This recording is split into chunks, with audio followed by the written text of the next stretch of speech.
Messages to Young People. Chapter 5. Our Day of Opportunity. There are lessons for us to learn at this time from the experience of those who labored for God in past generations. How little we know of the conflicts and trials and labors of these men, as they fitted themselves to meet the armies of Satan. Putting on the whole armor of God, they were able to stand against the wiles of Satan. These men who in the past gave themselves to God and to the uplifting of His cause were as true as steel to principle. They were men who would not fail nor be discouraged, men who, like Daniel, were full of reverence and zeal for God, full of noble purposes and aspirations. They were as weak and helpless as any of those who are now engaged in the work, but they put their whole trust in God. They had wealth, but it consisted of mind and soul culture. This every one may have who will make God first and last and best in everything.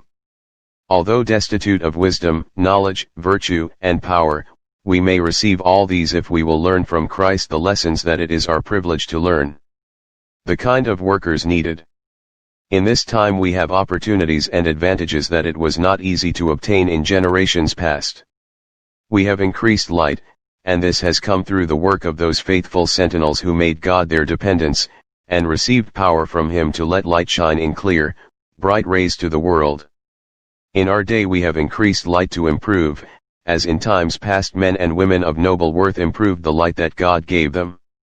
They toiled long to learn the lessons given them in the school of Christ, and they did not toil in vain. Their persevering efforts were rewarded.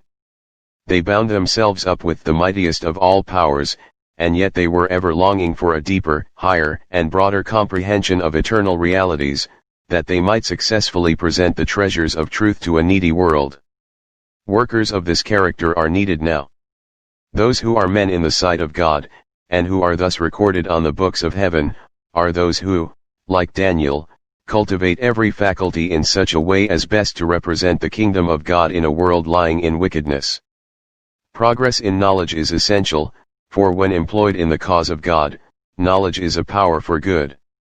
The world needs men of thought, men of principle, men who are constantly growing in understanding and discernment.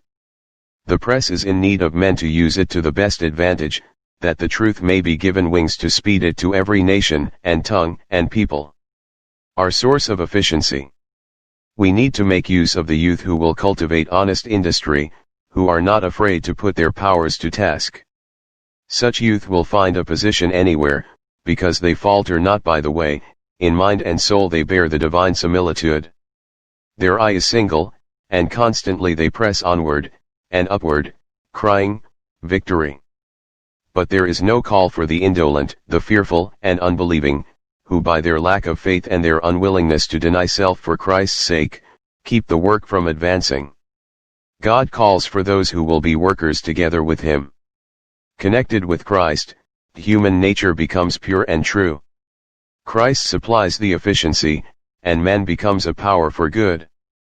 Truthfulness and integrity are attributes of God, and he who possesses these attributes possesses a power that is invincible. The Review and Herald, March 10, 1903. Righteousness within.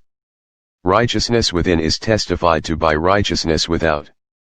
He who is righteous within is not hard-hearted and unsympathetic, but day by day he grows into the image of Christ, going on from strength to strength. He who is being sanctified by the truth will be self-controlled, and will follow in the footsteps of Christ until grace is lost in glory. The righteousness by which we are justified is imputed, the righteousness by which we are sanctified is imparted. The first is our title to heaven, the second is our fitness for heaven. The Review and Herald, June 4, 1895.